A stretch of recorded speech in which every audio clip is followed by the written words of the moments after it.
In this episode, I will be flying solo as I start to get interviews organised for the future, but I still have some great content for you. Welcome to the Mythras Matters podcast, Season 1, Episode 45, Heroic Campaigns and Designing Taverns.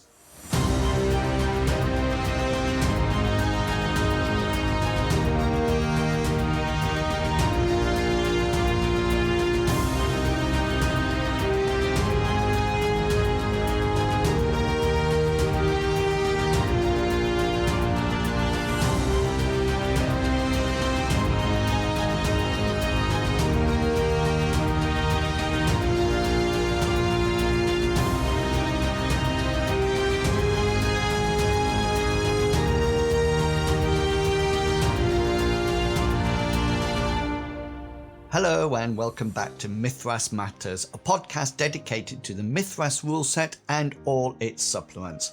As always, I am your host, Inwils, and welcome to May. First up, thank you for all the positive words for having the podcast back. But I feel I do need to apologise already. We've only had one episode and I have to admit my editing skills have not been exercised for some time, so there were quite a few errors in the last podcast episode. Thank you for letting me know about these, and I tried to correct some of them quickly, but others still remain. I promise I will get better, and hopefully this episode will be devoid of gaps, overlapping jingles and any more sound errors. If you have been on the podcast before, then please do check your Discord messages and your emails over the next month. I will be sending out my usual begging messages for people to appear and contribute to the podcast. In the future, I'm hoping to have Loz back for his usual updates, the Rule Guru sharing his wisdom, yes, you know who I'm looking at now, and Matt and Rael will hopefully return to talk more about content creation. I'm creating a list for the future episodes, so if there's any ideas that you would like to appear on the podcast, or if you would like to appear yourself, then please do email me at inwils@gmail.com or send me a message on the various forums and Discord I frequent. Okay, later on in the podcast, I would like to talk about designing taverns. But first, here is my take and advice on implementing a destined campaign into your regular playing schedule.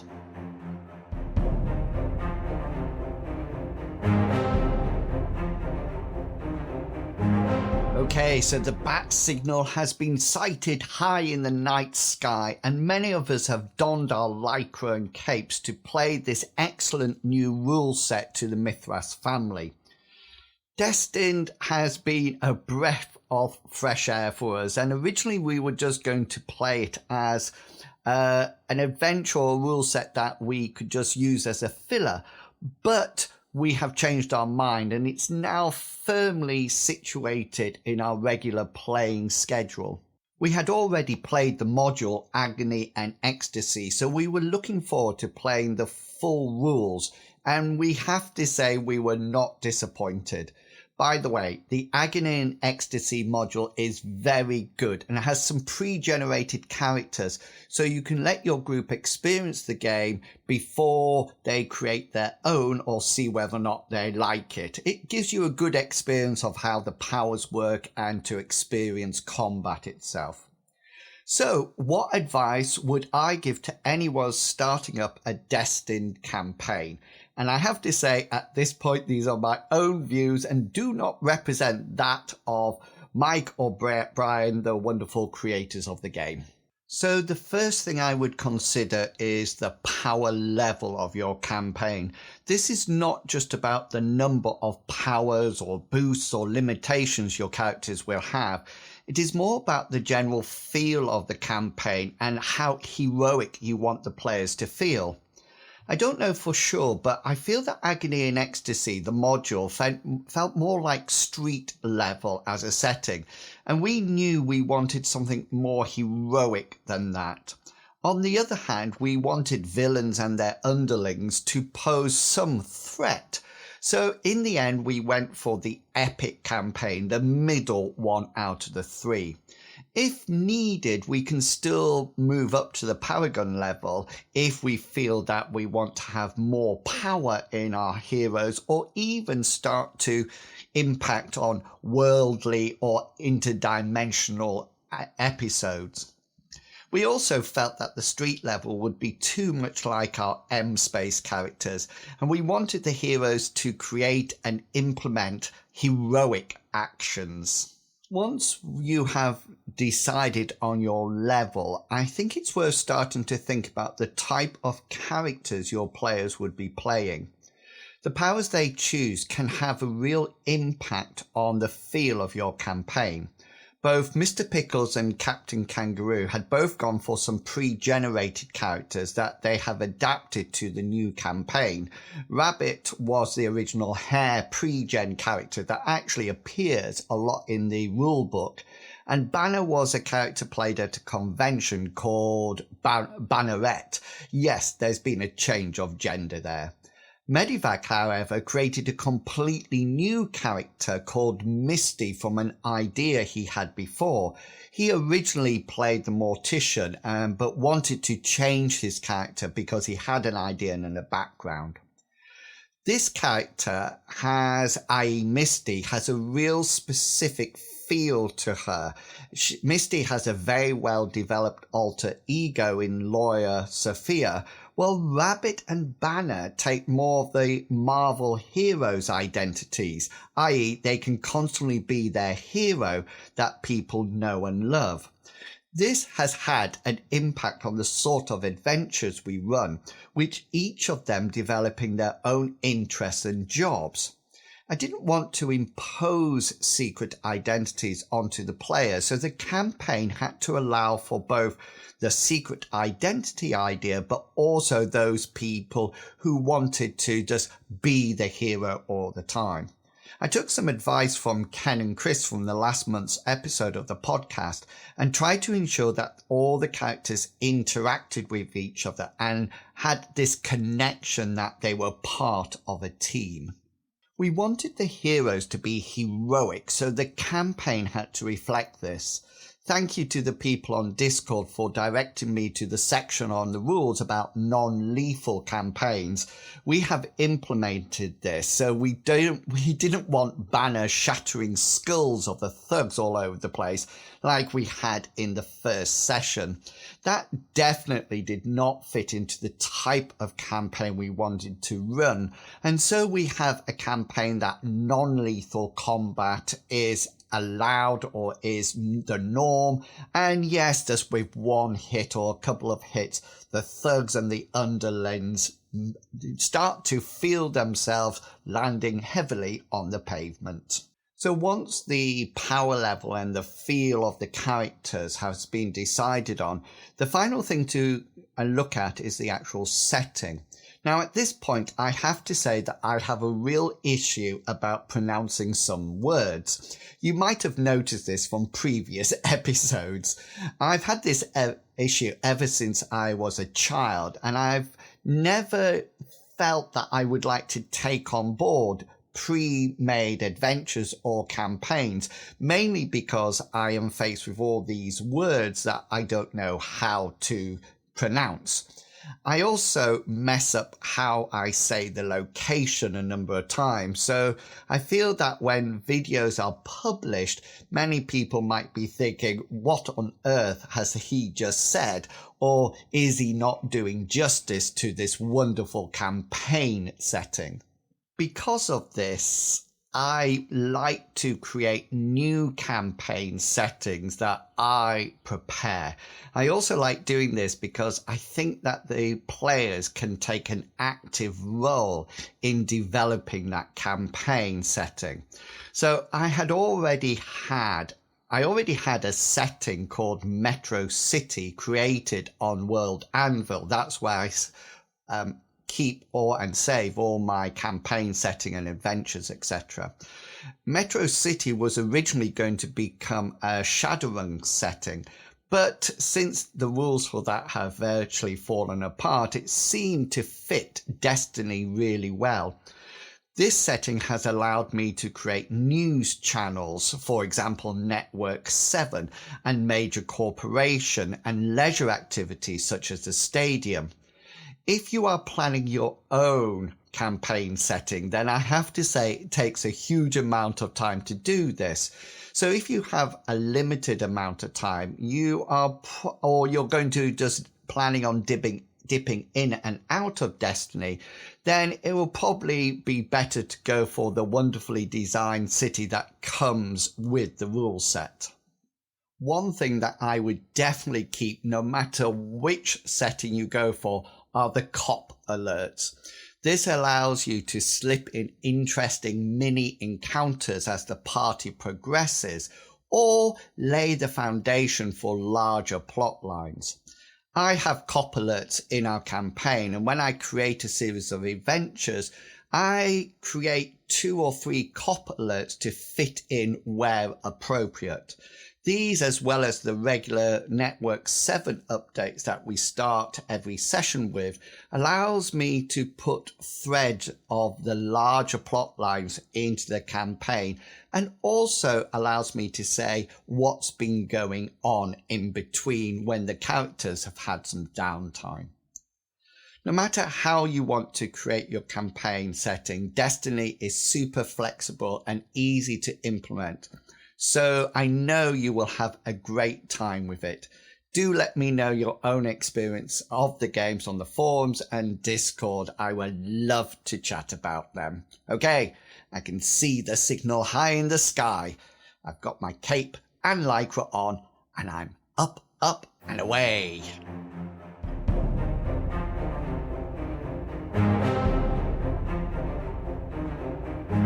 If you have watched one of my recent videos on YouTube about what to do in a city, you will know that I have a rating for my taverns. Well, what I shared with you in that video is actually just one aspect of the taverns that I record. So now I thought I would share you my full tavern template that I use. If you are a new GM, if you are an experienced GM, then you probably already have your own template. But if you are new, then I will be sharing my template on my RPG shop. This will include a blank template sheet and 3 taverns for you to use within your campaigns. And if you are one of those experienced GMs, then do let us know how you design your taverns. It would be great to hear from you on the Discord or the forums. Okay, enough waffle. Let's get on with providing some value. The first aspect of any tavern has to be the name. I actually store these on World Anvil, and I have like a reference document set up just in case I have to create a tavern on the spur of the moment. I do go with a set structure for these. It is always the, then an adjective, and then a noun. The noun is always linked to monsters or famous people. Following this, you get tavern names like the Hairy Hobgoblin, the Drunken Mermaid, or even the Baneful Banshee. Banshees have to be one of my favourite female howling monsters ever. Next up is the rating of the tavern. This is the percentage chance of something negatively happening in the tavern. This could be anything from a random brawl to people tipping their drinks over the characters, or even tables and chairs just breaking due to their poor condition. The higher the rating, the more likely that these negative things will happen. So a tavern with a rating of 10% is a safe place. Well, while the tavern with a rating of 90 or 100% is one that you could stay in, and if you did, it probably would lead to an interesting night. I only use percentages that are powers of 10, so 10%, 20%, 30%, etc. No need to make everything too complicated. After I have the name and the rating for the tavern, next up is the clientele. I like to think about who would frequent the tavern. I just use a general description here, although if specific NPCs like to hang out there, then these will also appear in this section. As an example, the hairy hobgoblin in Lindo is mainly frequented by tradespeople. Christoph's tavern is for the rich and the noble. And finally, there is a tavern where off-duty guards and officials hang out. The latter is where Bartleby likes to listen to the gossip and use his passion of friends of the guards. As I work on the tavern, I do sometimes go back and change the ratings and descriptions. They are never static. So, for example, if I had a high rating of 90% and then decided that the clientele were guards, then I would drop this down to about 10%. Okay, so next up is the broad description that I call services. In this section, I like to make a quick jotting about what services are readily available. Selling alcohol is one that always appears here, although I like to expand this slightly to include the standard of the alcohol and whether or not you can buy wine or fine wine or even water. The latter I might even add whether or not it's fresh or not. Other services that I include are food and the general state of these, rooms for the night, whether or not they're just stuffed with hay or pure feather beds, and whether a bard is present. With all of these, I like to provide some additional information, such as the general standard of the food, how well the bard sings, and if the party needs to wedge the bedroom door shut before sleeping. And the final element that I add is a brief narrative of the tavern. I write this as if the characters or party has just walked into the main tap room. This allows me to communicate quickly what the tavern is like and the type of people who are sat at the table before the party decides to stay or not. It also allows me to decide whether the characters would be welcome. There is something quite off-putting when you walk into a tavern and everything stops as everybody looks at you.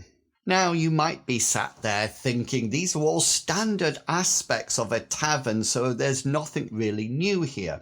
But I have to say that recording these in this format really helps me maintain some sort of consistency within my campaign and to create a range of taverns for the characters to visit. With all the information recorded and stored on World Anvil, it also means that I will remember everything when the party unexpectedly decides to revisit that tavern that they stayed at last time. If you have any other aspects of taverns that you record, then please do let us know. It's always good to share.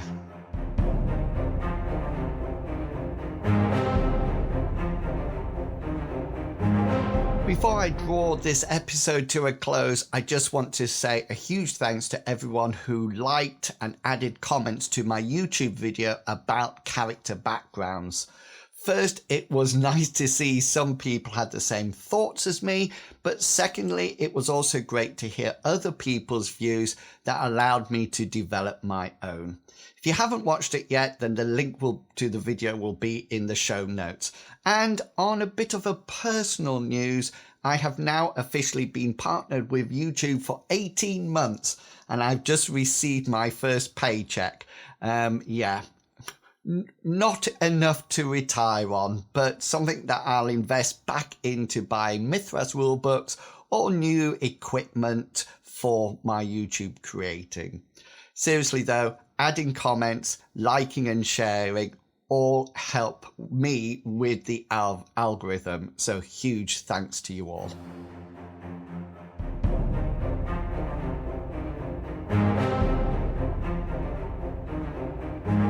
And that's it, another episode of Mythras Matters completed. Don't forget you can check out all my content by following my YouTube channel and the campaign areas on World Anvil. I really appreciate your support, and do check out the Tapper Talks forum and the fantastic Discord, where there are great people sharing their ideas within discussions. So until next month, have a great month of gaming, and I will chat to you all in June. Until then, I hope all your opposed roles succeed and provide you with a well-deserved special. Thanks for listening, everyone. See ya. Bye.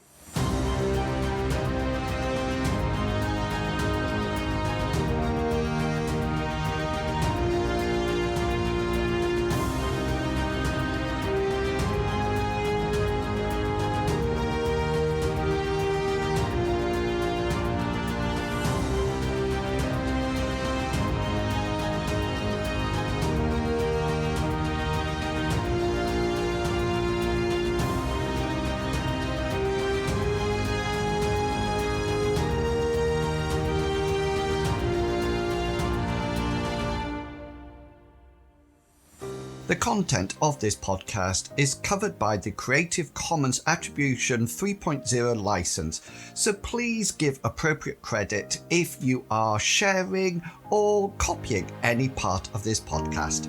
Thank you.